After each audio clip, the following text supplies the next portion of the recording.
Things go from bad to worse as PCA leaves the game with another injury for the Chicago Cubs. They are trying to keep Kyle Tucker off of the injured list. And of course, somehow, some way, Lord apparently overpowers the Chicago Cubs offense that looked elite yesterday. We got to talk about it all right here on the new episode of Chicago Cubs Central.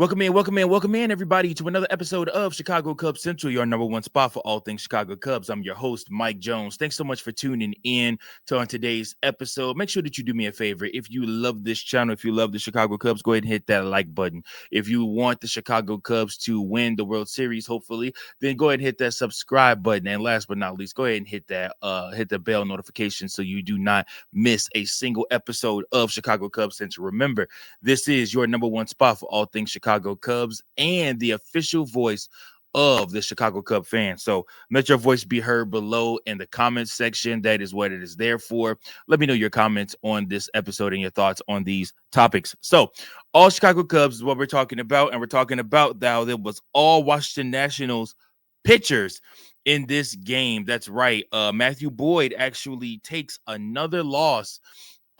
This time just the Chicago Cubs not being able to muster up enough run support to even tie up the game to scrub this loss off of Matthew Boyd's name. But yeah, man, Chicago Cubs go into this one looking like this should be an easy game. I mean, even the commentary team was talking about how Brad Lord has struggled. I mean, he has an ERA of 4.339 coming into this game, and it's like, oh man, this is gonna be cake, especially if the Chicago Cubs after what they did yesterday. And so everybody's looking like, oh, this is gonna be easy. Chicago Cubs should win this game far and away. Shouldn't have any problems, any issues, right? Wrong. Brad Lord comes into this game and looks like he damn near could be vying for a Cy Young had he pitched like this all season long, or would have ended up being another pitcher that the Nationals traded off in order to get some more assets at the trade deadline. Lord came into this game and he delivered. I mean, point blank period. He shut the Chicago Cubs offense down outside of Kelly grounding out to third and Pete Armstrong scoring. That was literally all that the Cubs could muster. He actually got them to hit into 3 double plays in this game. That is the story. You look at Michael Busch 0 for 1 in this game. You look at Ian Happ 0 for 4 in this game. You look at Seiya Suzuki 1 for 4 in this game. Pete Armstrong 1 for 2 in this game. Justin Turner going 0 for 1. Nico Horner going 1 for 3. Carson Kelly going 0 for 3. Willie Castro going 0 for 3. Dansby Swanson going 0 for 2. Matt Shaw going 0 for 3 in this game. I personally think that a lot of these players are miscast. I think the lineup and the batting order is miscast. I don't know that I would be putting Willie Castro out there in right field. I almost would like to see him maybe, he could play anywhere. But I almost would have liked to see, say, Suzuki out there in right field. I also think that Ian Happ is hitting too high in the batting order. I also look at this batting order, and I'm here to tell you that you got to find somebody at DH that can give you some hits. You signed Carlos Santana. You signed you brought up Kevin Alcantara. You only give him 1 at bat.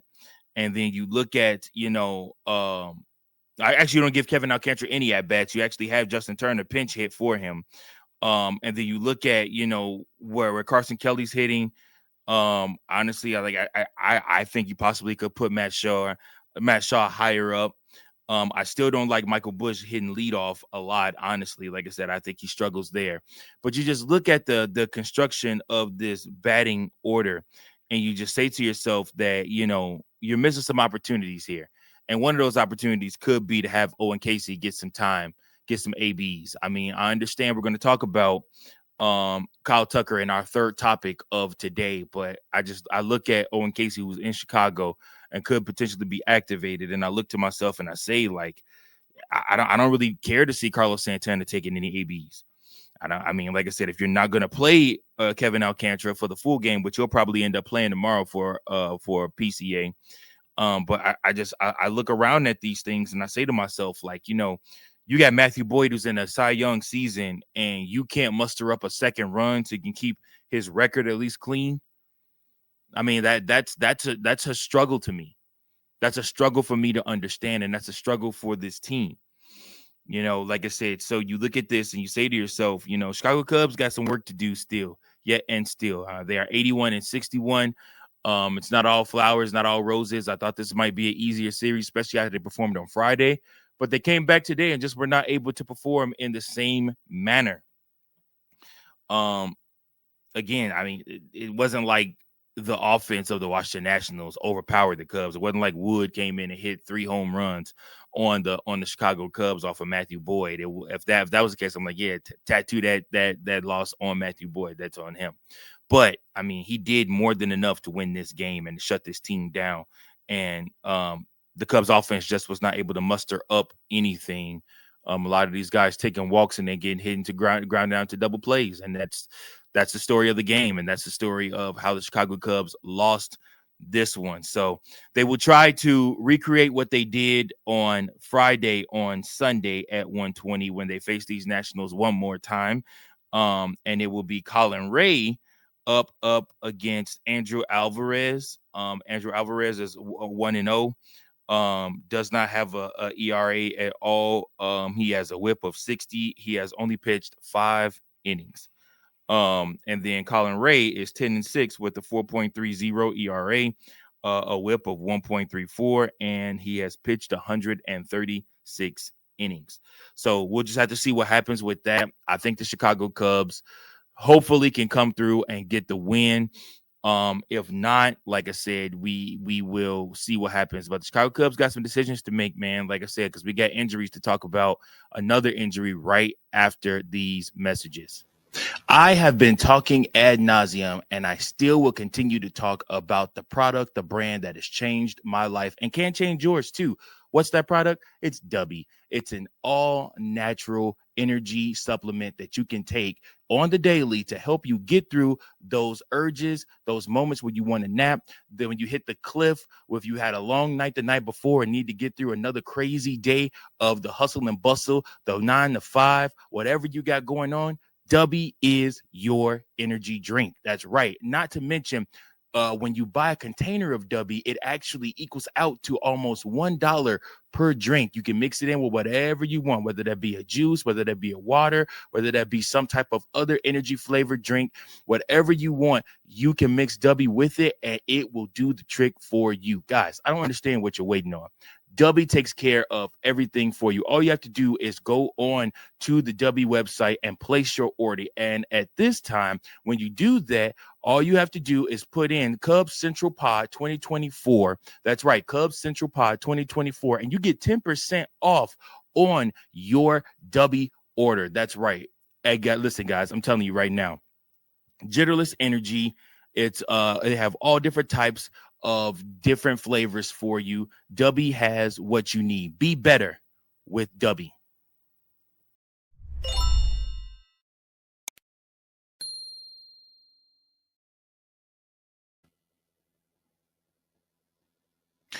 In this game, PCA was having his at bat, his last at bat of this game, obviously. And he ended up eventually taking the walk in this game, but he fouled off the ball right onto his kneecap, and it looked very, very, very painful. And so it looks like he's going to end up having an IL stint. Hopefully, hopefully PCA doesn't have an IL stint, but he is going to probably sit out Sunday's game if nothing else.